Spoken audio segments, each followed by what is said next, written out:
We focus on building confidence. So in our model, our coaches are instructed every practice, every game. They start teaching these kids I am statements. They'll go around and say, all right, what is your I am statement today? And it's an I am and fill in the blank. I am strong. I am beautiful. I am good at softball. So we can start teaching their brains how to think about themselves, teaching them to love who they see staring back at the mirror at age 4, 5, 6, 7, and 8. So now we set them up for success and true self-confidence when they're 10 years old and being hit with what we know society's going to throw at them.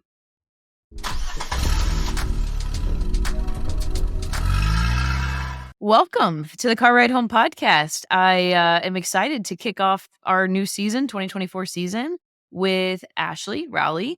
Ashlie and I have quite a bit of big news coming up, but we're going to start on a particular subject today. And a little background on Ashlie, and I'm sure she'll dive more into it, but the founder and CEO of Colorado Softball Academy, general manager of the Alliance Performance Center, NOCO, which that's probably a later episode to talk about. And then a former Florida Gator, played at the University of Florida and also coached at the University of Tennessee. Ashlie, welcome to the Car Ride Home. Thank you very much, Jami. I'm excited to be here. One of the things I did not say in your title is that you are a softball mom, but I have saved some of those questions for down the road too, because I think that is super important. But we always kick off the Car Ride Home with very important softball questions, such as, where are we stopping to eat on the car ride home? You know, it's funny. I thought about this question yesterday. So me as a player, I was trying to think back, which feels like 100 years ago during the travel ball days. Red Robin, I think, was really popular. I don't know if Red Robin is a national thing. It is here in Colorado. Red Robin was a thing. Yes, girl, yes. And then the fry seasoning is a must. So that's the thing. Where would we stop now with my girls? They love any restaurant. One, we got to stop with their bestie that's on the team, but any restaurant that's got kind of an arcade scenario. There's one in Longmont, which is just south of where we live, that they have this upstairs where it's got, the stuffy claw machines and foosball, and that's one of their favorites. So we probably stop there. But I'm always down for a solid taco situation also. Well, also a very important question. What kind of music are we listening to on the car ride home? So also funny, as a softball mom of a 7-year-old, almost 8-year-old, it's Kids Bop is her motivational jam soundtrack right now. So that's a thing. If it's me as an athlete, some of my walk-up songs were like AC/DC Back in Black and some Ozzy Osbourne stuff, but anything that's got, I'm a country girl at heart, so I'm down for that. But when we get into pregame music, I got to have something that's got some grit and some teeth into it when we're getting ready to take the field. So probably a classic rock mix would have been my jam. I could see you as a rock. Ozzy Osbourne. It's a great. That is awesome. You were the first there. Right? I didn't just think of the show. Sharon. Yes, I know. I don't know if I'm dating myself on that or I'm just truly giving one a glimpse into my craziness for pregame and getting ready to take the field. But I mean, you put the gear on, you put the eye black on, and it's like, let's go. Let's go.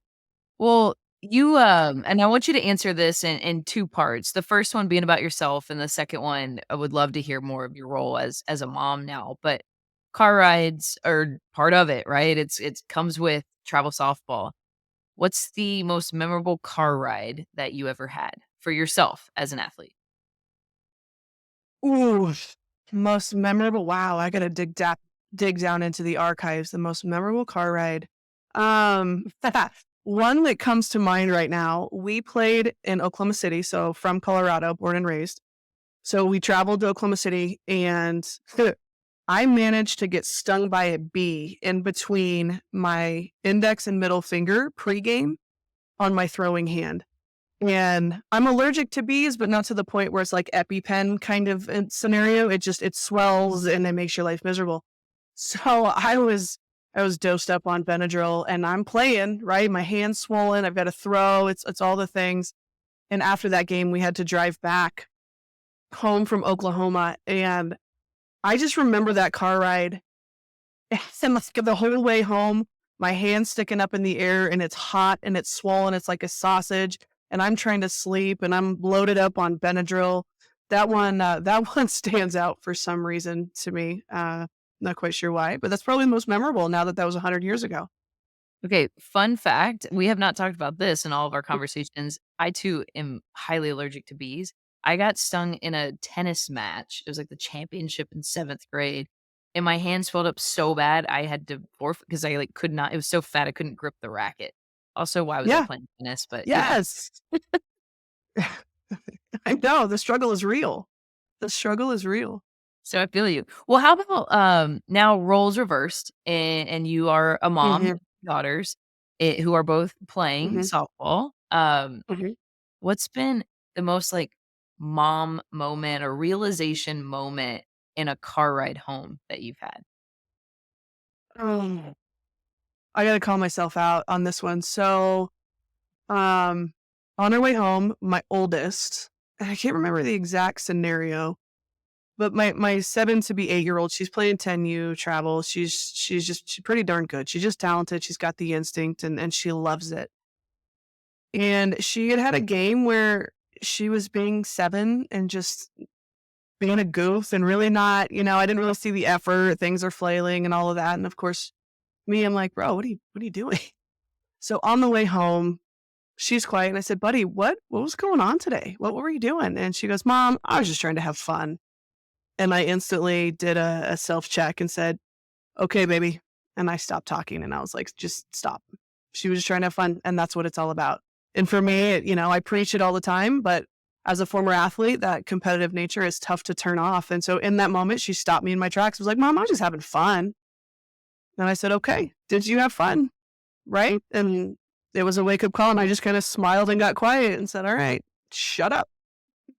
That's awesome. Well, now you are on record for saying that, so as they grow in their softball journeys, I'm gonna cut this clip and send that one to you. Right. You should. Listen, I and my husband can vouch for this. I suck as a parent, a softball parent outside the fence. I tried it for a season and I was just really bad at it. So now I'm in the dugout. Nobody's surprised. But yes, I encourage you to hold me accountable and remind me of that clip when I'm like, come on, nope, okay, we're just having fun. Don't we're gonna circle back too, because I do wanna dive in, just of that role, because there's so many parents, right, that not only coach their daughter, they might run the organization or the league, so we're gonna circle back to that, Hmm. but can you give your story, your softball story a little bit? I know it, grew up in the mountains, right, of Colorado. What I did that did. journey look like from mountain town Mm-hmm. in Colorado to the University of Florida to play? Because you have a little bit of a unique story, that I think a lot of people could relate to. So can you give us just a high level of that journey from Colorado to Florida? Yeah. Yeah, absolutely. Grew up in a small town called Pine Junction, Colorado, which is about 30 miles west of Denver. So when I grew up, we had a red light and a post office, and that was our claim to fame. Um, there weren't many opportunities for me just in that mountain town when it came to softball. So I was naturally gifted as an athlete. So every sport I could play, I did. I was actually really good in soccer when I was little and kind of growing up, and I got to high school and was like, yeah, I don't really love running that much, so I think we're gonna pivot. But whether it was basketball or sprints and track, right, high jump, long jump, 100-meter dash. But I have an older brother who's 4 years older than me and played football and baseball, and I just naturally tried to keep up with him and his buddies, right? So that was kind of the push that I got. Um, I didn't start playing travel ball till probably 12 and under, just because there wasn't that many opportunities where I grew up, and so we had to drive down to Denver all the time for me to have those opportunities. So mom and dad made the sacrifice and put the miles on the car and provided me with that opportunity. Um, there wasn't, when I grew up the concept of, when I give lessons and shoot, I run a facility now, right? Those opportunities didn't exist when I was young. There were no lessons. There were no facilities to learn and play softball. Um, so I just did. I just did what I knew how to do, and I emulated my brother every time I just tried to keep up with him. My journey was riddled with injuries. So I have, like, come to find out now.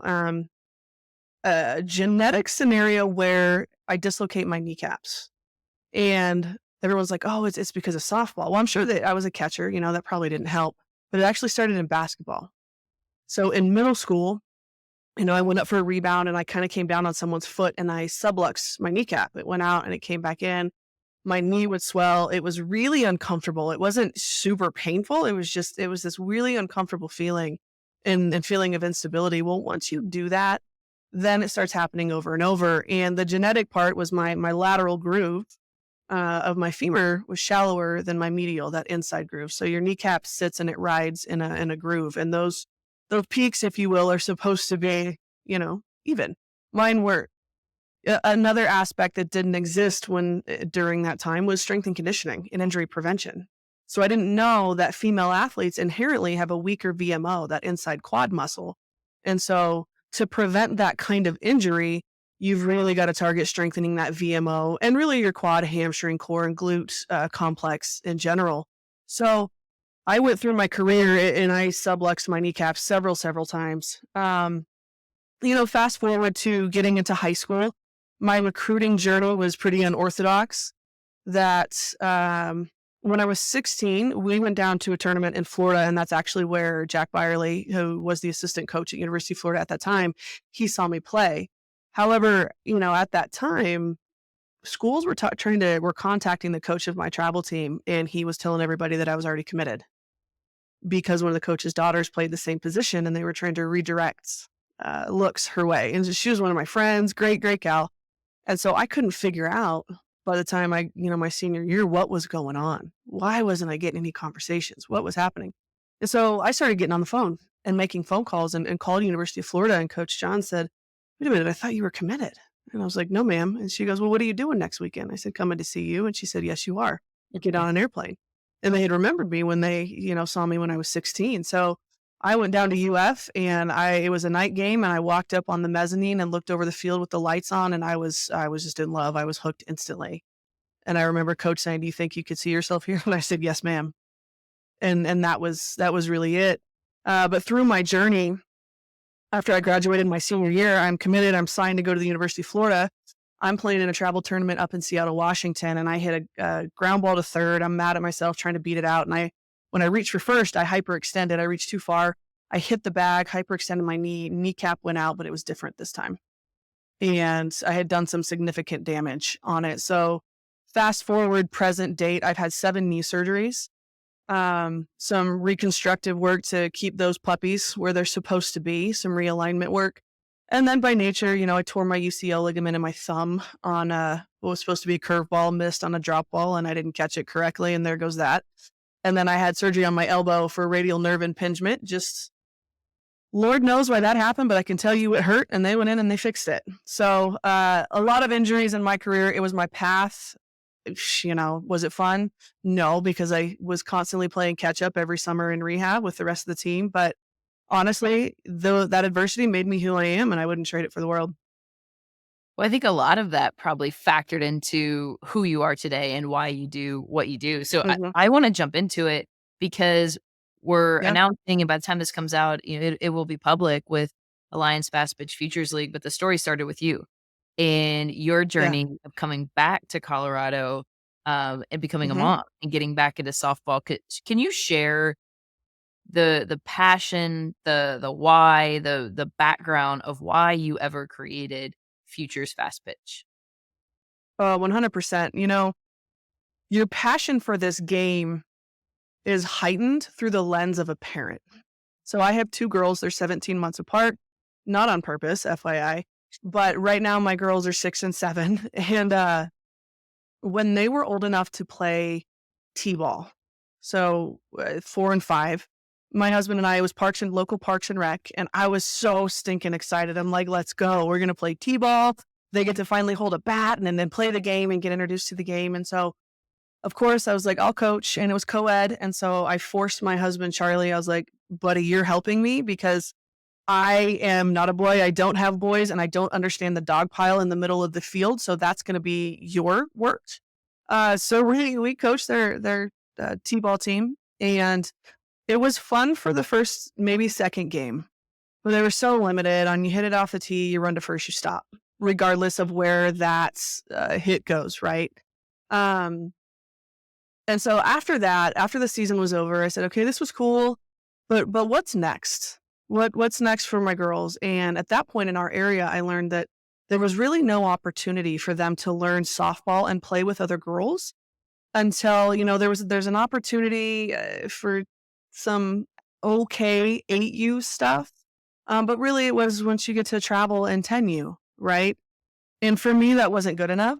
Looking at saying, I'm sorry, what was it, 2019 at that time? I said, it's 2019 and our girls don't have an opportunity to learn and play softball with other girls. What's going on here? And so, I joke and say it was a hold my beer moment. Watch this, but I knew something had to change. There was another scenario that happened in the fall of 2019 where my niece lives in Ohio, and my sister-in-law called me and said, Ash, I want to let you know that Presley's good friend died by suicide, where two boys walked up to her on the playground and said, you're fat and you're ugly and you should kill yourself. And this little girl's self-confidence was so low that she went home and she did that. So at that moment, as a mom of two little girls, and I look at my little girls, one trying to navigate the emotions of that phone call and say, what kind of influences do I want in their life? Who do I want them surrounded by? What programs do I want them to grow up in? I knew that I had to create something and do something if I was going to have any control over who they were around. And so that's really how Futures began. That's how Colorado Softball Academy began. And yeah, that's the founding story, and that's kind of how we got where we are today. It gets me every time. Can you start first? Because which came first, Futures or Colorado Softball Academy? Well, Lessons was first in the vision of CSA, but it wasn't executed until after. So the actual execution of Futures happened before we had CSA, the physical kind of building and academy. Can you explain what is Futures? What hmm makes it Yeah, different? absolutely. Yeah. So Futures, when I started Futures, one, I wanted to create an opportunity where girls could play this sport with other girls.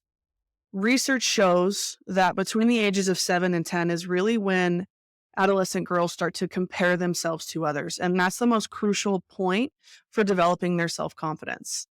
When my oldest daughter played soccer, that was co ed soccer, her team was 5 and under. It might have been 6 and under. But, anyways, there was a game where they actually were playing the wrong team. And the team on the field was all boys, and they were 7. Now, everything I'd seen from my daughter up until that point on the field, she was fearless, she was aggressive, like, let's go. And she got it. They got on the field against those boys, and it was the first time I saw her retract and get kind of like back off when it would go to challenge for a ball and kind of get run over, if you will. So in my mind, I'm sitting here going, okay, if we're trying to build up the confidence and self-esteem of these girls, why are we putting them in a situation that's going to set them up for failure? So the priority was one, learn the game to play with other girls. Now, when we look at this concept of learning the game, in our area, we had the opportunity to really create something that didn't exist. So we looked at the game and said, what do we, as former college softball players, know that these kids at this age group need for proper development? Okay, so for example, 6U and 8U, we move the bases in to 50 feet because no kid can make that 60-foot throw, right? We modified the rules to where, it's actually funny because we were just to start our 6U kids on the tee and then progress them through the season to coach pitch. But one soccer game, Logan and her buddies are messing around with a wiffle ball, and a mom was kind of throwing a ball at them, and they were crushing it. And I was like, whoa, time out. We're doing this backwards. 6U is going to start with coach pitch. They're going to start learning that gross motor development, and then we'll go to a tee if they need it. So our 6U and 8U, they start on coach pitch off of front toss, right? So we kind of modified those rules to tailor them specifically to what we knew that the kids in our area knew for proper development and learning the game. Our 10U age group, and we have plans to expand this fall to 12U in our area, but our 10U Futures is a really cool and complex age group because it fills the gap between rec and travel ball. At that age group, there's so many kids who are ready to move up and learn this game. but it's such a significant jump from 8U rec concepts to a 10U travel, and they're not ready. There's nothing in between that stair step that actually teaches them the additional layers of the game that are introduced at 10U for straight up kid pitch. And they're not ready. They're not developed. We're not setting them up for success. So I really focus on the terminology of instructional league versus rec. I think rec comes with a connotation that really isn't that great, but instructional is the key. For example, we have an in-game teaching method to where if there's a situation that happened on the field, say there was a double play, okay, fielder catches a pop fly, there was a runner on first, that runner's running and everyone's shouting, throw the ball to first as she gets doubled off and she doesn't understand why she's out. The coaches know that they can come out and call timeout and say, okay, does everyone understand what just happened in this situation? And they can teach these kids so they start to learn in that situation and learn the game because we have such a complex game, right? There's so many layers of that. So that's essentially what Futures is. An instructional focus. We focus on building confidence. So in our model, our coaches are instructed every practice, every game. They start teaching these kids I am statements. They'll go around and say, all right, what is your I am statement today? And it's an I am and fill in the blank. I am strong. I am beautiful. I am good at softball. So we can start teaching their brains how to think about themselves, teaching them to love who they see staring back at the mirror at age 4, 5, 6, 7, and 8. So now we set them up for success and true self-confidence when they're 10 years old and being hit with what we know society's going to throw at them. I I love that. I already had it because I love the I am statements, but again, it's if anybody's listening, you can hear how so much of your past has gone into building now what's truly impacting growth. Okay, Mhm. real question. Yeah. You shortened the bases in softball because you looked at it and said, "Okay, it's too far. The girls can't make the throw. Then it's a lot of standing Mhm. around." Why aren't we doing that more often? And then why do little bitty girls throw such a big ball? Oh my gosh. Amazing questions. The first one, I think a thought process of this is just the way we've always done it or how it's been done gets in the way of being creative and make changes.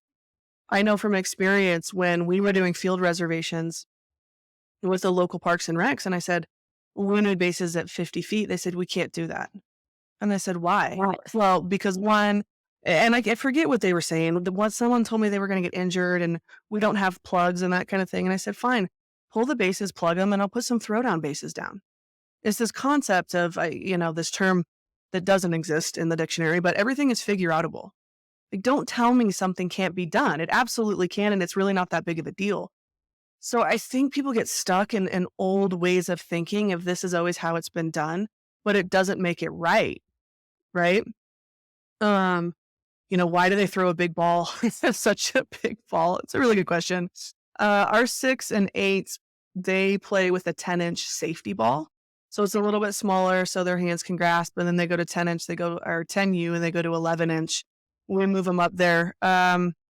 I don't think I have a good answer for why they throw such a big ball. I do know that the 10-inch, they have much more success with being able to grip that. However, the safety balls are tough because they're so dang bouncy, Mhm. so bouncy. So when someone gets a hit or it's a pop fly and the kid's trying to get in front of it, it bounces over their head. So that's the only drawback on that one. I think this is a good time to tell you about Pocket Radar and our partnership for Alliance members. Pocket Radar is the official radar technology partner of the Alliance Fast Pitch.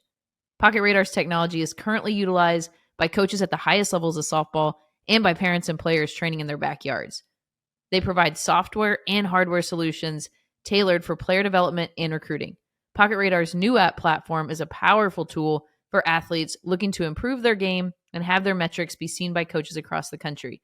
We use Pocket Radar in all of our Stars of Tomorrow combines. And you know what's even better?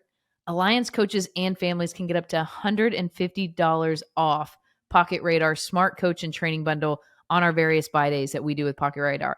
And every Alliance coach is eligible for that annual discount throughout the year. Learn more about our partnership with Pocket Radar and how you can receive an Alliance member discount by visiting our website, thealliancefastpitch.com, and clicking on Pocket Radar under the Partners tab. It's interesting, right? Like, why do we? I'm gonna go with figure But outable yeah, becoming a word. I think we can figure it's it out and put some freaking data to it, right, too, and, like, let's yeah, figure it yeah, out. Now I'm invested yeah. because I'm watching my nieces play, and, like, I have tiny hands, Mhm, however old I am. Their hands are so little. I grew up playing baseball. I mhm, like, I was always like, I had proper throwing mechanics, but I think a lot of it had to do because I threw a tiny little baseball for the first, yeah. 8 years of playing. So, that's my other one. We're gonna figure that one out. Answer answer Yeah, this. it's figure outable. There's some science that's gotta go into that one, and I'm not sure I'm ready to bite that one off yet, but I'm excited to at some point. How do you feel about this statement that travel look, I'm not saying I believe in this, but this is out there. Travel ball is ruining rec ball. How do you feel about that statement? There's elements to that that are real. They really are real.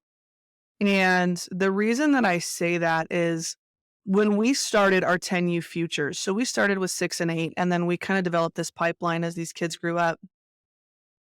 There's a perception and a mindset that if you're not in travel ball, that's where you have to be. I want my kid in travel ball. It's where they need to be. At that age group, they're not ready for that.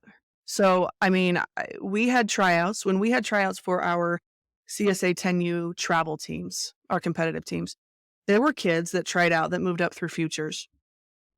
If we felt they weren't ready from a developmental perspective, because I was very clear that I want to set these kids up for success, right? We didn't offer them a spot on the travel team. We recommended 10U futures. Okay, there were a couple modifications, but let's develop your skill set. 2 more seasons, let's come back and do it again. They left and they went to another travel organization who offered them a spot. And I'm like, "Oh, okay, you do you." But I'm sitting here going, "Man, you're missing out on so much development aspect." And I think egos and I think pride gets in the way. The other element is you start getting to older age groups, 12U, 14, 16, 18. How many rec or instructional opportunities exist in those age groups? Not a lot do because there's so much emphasis on travel or nothing, be the best. I mean, there's a decent handful of kids that just want to play because they love the game or it's fun and they want to play with their friends. They're not looking for scholarships. They don't need to go travel. They just want to play. But I think those opportunities are dying off because there's this push, Yep. right? College scholarship. You got to do the pressure that's added to it. And they're like, nah, I'm not interested. Yeah. Which is why I'm so excited of what we're about to do with Alliance Fast Pitch, where we're known for the Mhm. first 3.5 years, right, as elite, elite, elite. We have national championship, we have all-star games. Yeah, And we're making a big statement of coming out with our futures leagues because that instructional base, that local, we all started there, right? We all, we every did. We athlete, did. every coach, every umpire, Mhm. we all started there and then we blend together. I mean, how many times do you get asked by parents of when should my kid make that leap? When should I go Yeah. from playing locally to travel ball? Like, how many Mhm. times do you get that? And then how do you answer that question for parents? So I keep going back to 10U because I'm seeing it right now happen a lot at that 10U age group. It's really hard to answer that. I go back to what are your daughter's goals? How much does she love the game? And what's your commitment level financially and from a time perspective look like? Because those are the big elements. For us at CSA, we have a team, our 10U Black team, that these kids just eat, sleep, breathe this game and they love it. Parents are amazing. They're locked in. They're like, we want them to grow. This is their jam. Great. So that comes with a price tag. That comes with travel. That comes with commitment. And they're all saying, yes, that's what the kid wants. We're willing to support that. Cool. But we have another 10U team that stays local because they're like, you know what? We've got older brother that's in baseball right now. They've got other siblings. Maybe financially we can't commit to that big number, but we want her to have the opportunity and she wants to play. And so that comes with a little bit different of a commitment level. We had a CSA coaches call this week where the topic was recruiting. And one of my coaches, Dave Majeski for the University of Florida, he was one of my assistant coaches. Awesome, so knowledgeable, such great experience in the college, and he coached the Polish national team. But I had him lead this conversation of recruiting for all of our coaches in the building, even our 10U and 12U. And we talked a lot about At what point and what age group do you start having those conversations of recruiting with these kids? Because if we look at these big schools, right, the ones that you're seeing play in the Women's College World Series, they can't talk to them, but they're watching these sixth, seventh, and eighth graders. I guarantee it. Well, how do you have that conversation with that 12-year-old and that 13-year-old when they don't know which end is up right now saying, hey, let's develop your college list? I mean, today, just scrolling on Instagram, I'm seeing a 10-year-old from a Texas Glory. She's got her own Instagram account. She's posting, she's got all her stats. And I'm sitting here going, holy buckets. Yeah. Wow. Yeah. Well, and it's hard, It's right? crazy. Because if I'm a parent, I'm looking now, I'm like, well, shoot, if they're doing this at 10U, I got to do this. And okay, well, again, there's like this Yeah. line, it keeps getting shorter and shorter. That's why I'm Hmm. hoping, Hmm. I'll get your opinion on this, but I'm hoping through the Alliance, because we really brought together this group of coaches, club leaders, former athletes, all levels, right? Together, can we Yep. help that conversation with parents of it's almost like, why do we have age divisions? You essentially almost need, like, skill divisions, right? Like, I think first starts, you gotta have an Yes, honest conversation with your kid. And that's hard because sometimes I you think the do. parents want a little bit more than the kid wants too, right? But an Hmm. honest conversation with your kid and probably watch her too, like, maybe she's not really into this as much as I am, and that's 100%. fine. Play locally, enjoy your experience, and then when you're ready, you can do it. Like, there are some kids that are it's crazy. Like, I watch our 10U national championship, and not only are they crazy, but they're freaking good too. Like, they They're are good, good. Yes. but that doesn't mean I'm Yes. behind because my 10-year-old isn't as good as that 10-year-old, like, I'm just Nope. not ready yet. I don't know, I'm all over the Oh, place, but yeah, I mean, I get passionate. if I was seen at 10U, like, probably nobody would have put University of Florida tag on me at 10. There's no shot. Well, I was So playing the Newark Little kids League have when I was 10, so I had never played a game of softball.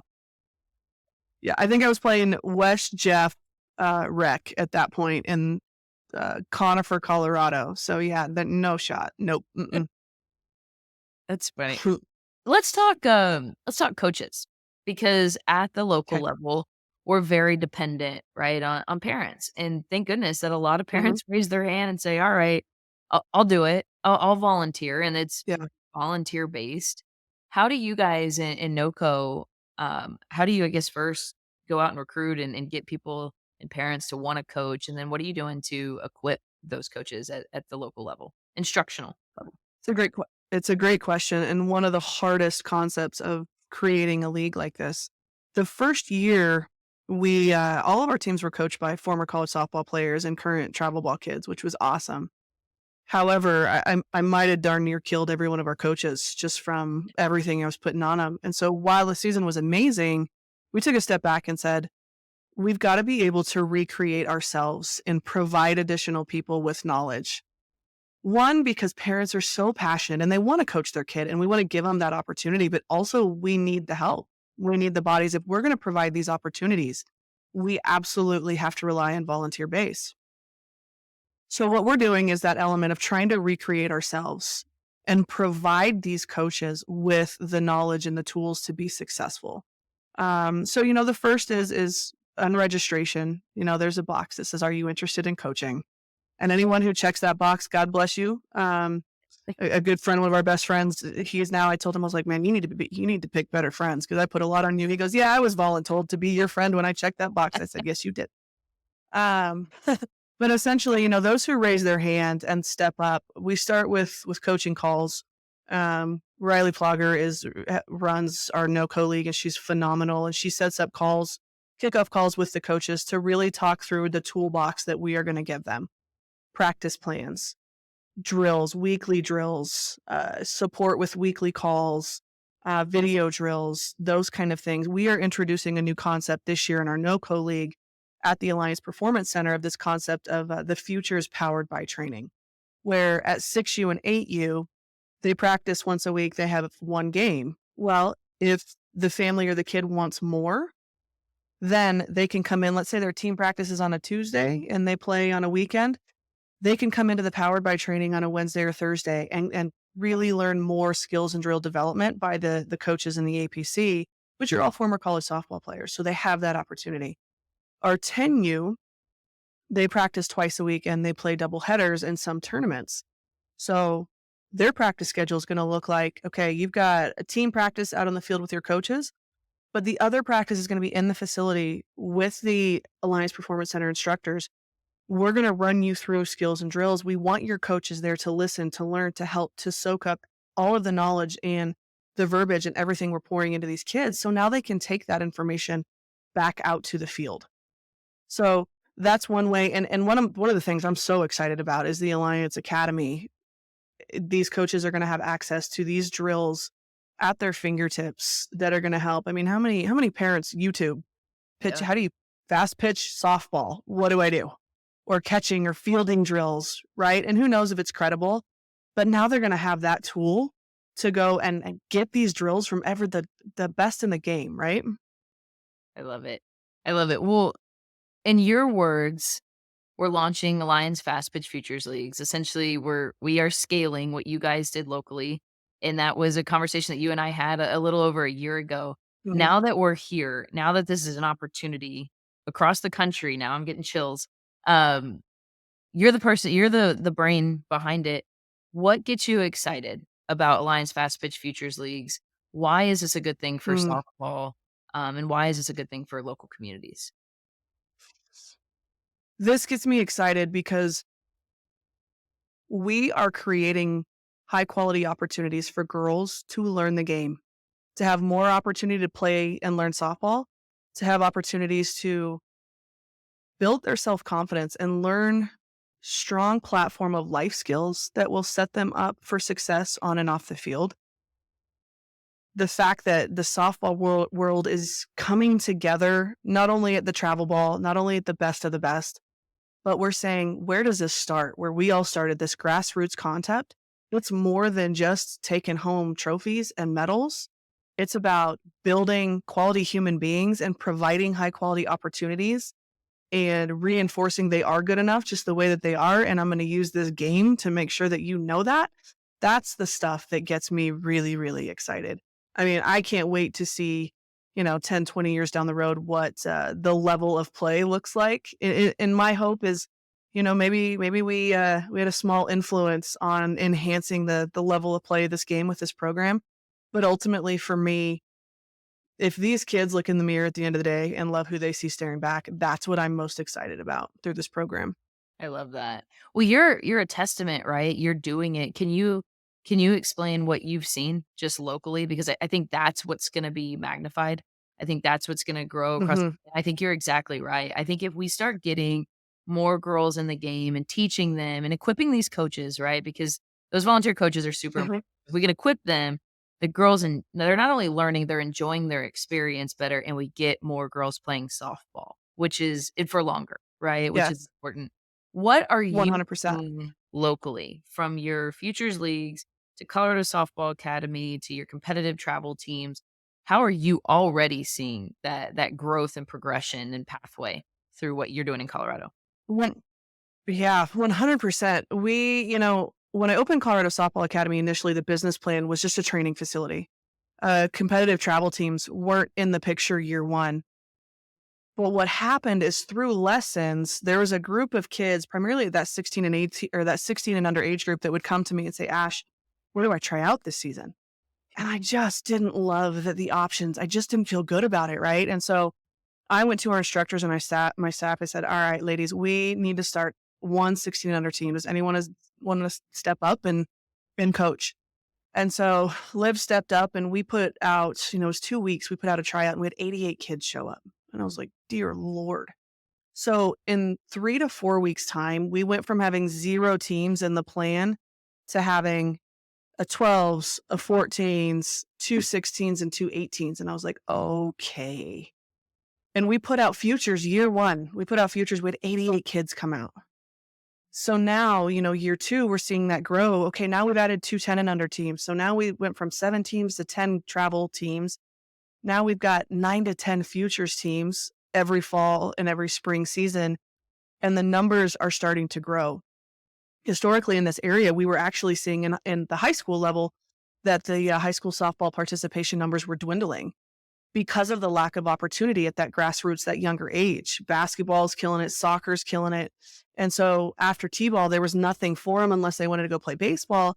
And 9 out of 10 girls is going to be like, nah, I don't want to be the only girl on the team playing right field. So they go do something else and they fall in love with that.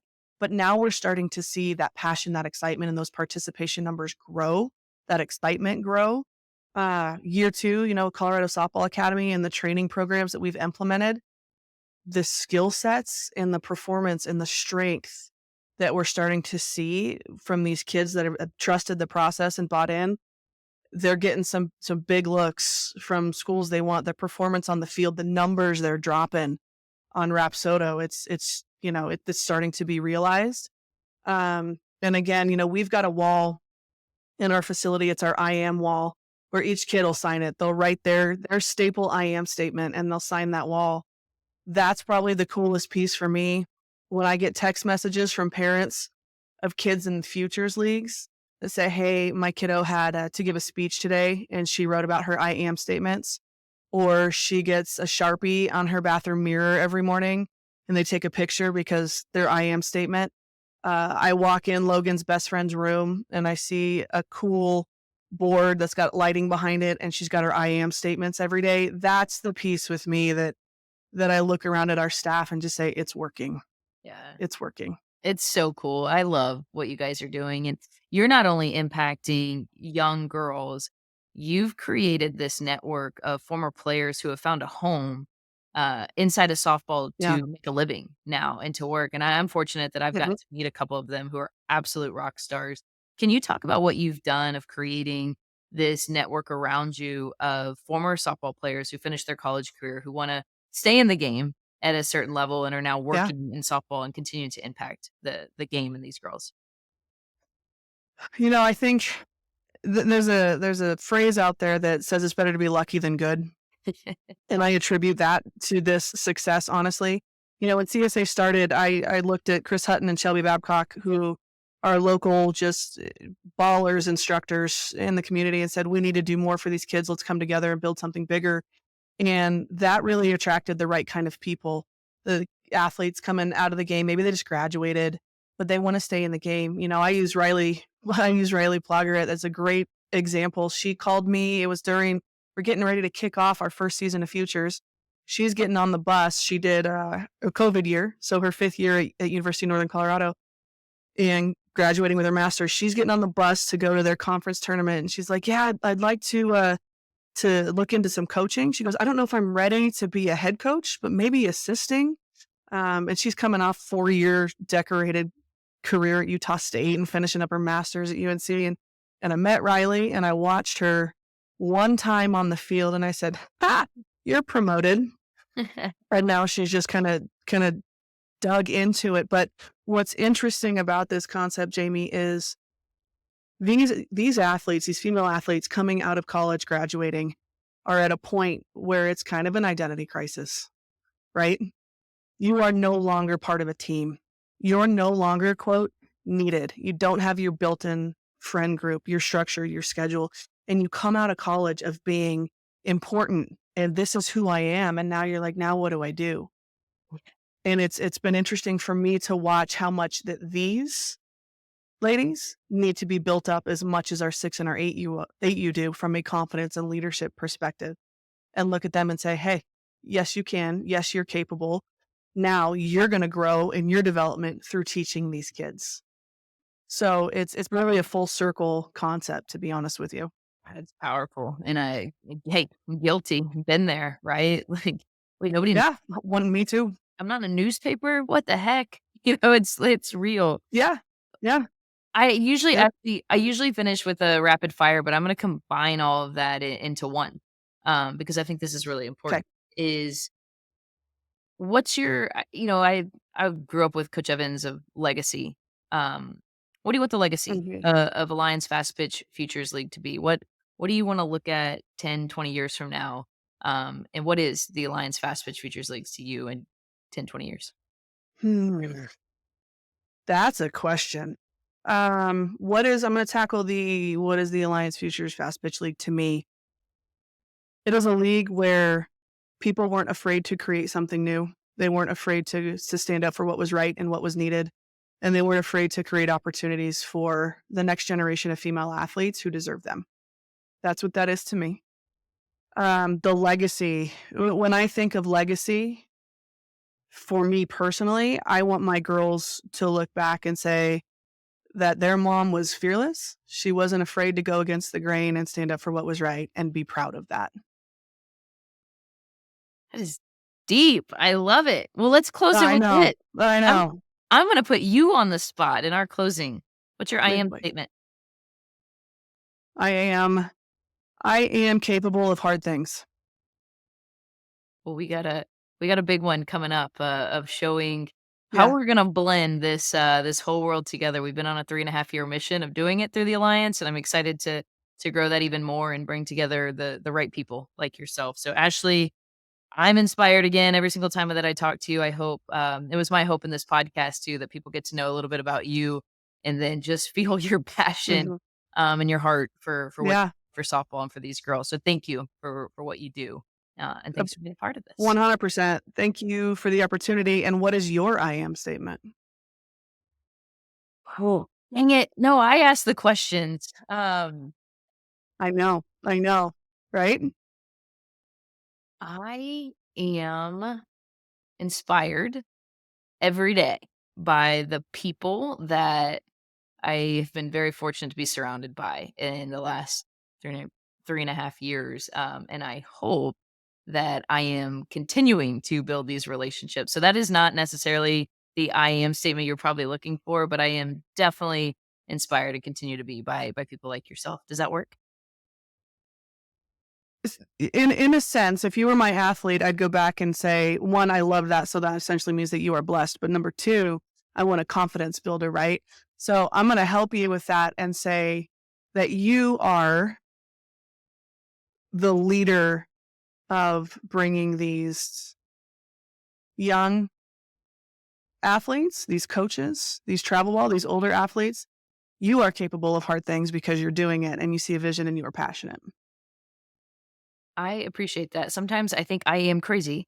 Uh for We all are. but but I love it. I love it. And I am a little I am passionate 100% about the mission. So Absolutely. crazy. Thank you for Very joining cool. us I on appreciate it, Jamie. Thank you. on the car ride home. Hey guys, we hope you're enjoying the Car Ride Home podcast. Hopefully, we're filling the air and making your car ride home a little bit more enjoyable. Please be sure to subscribe to our podcast on Spotify, Apple, or YouTube, and leave us a review. If you have any special guest or requests that you'd like to hear, or have us bring a guest or a story onto the podcast, shoot us an email, info@thealliancefastpitch.com. We'd love to hear from you.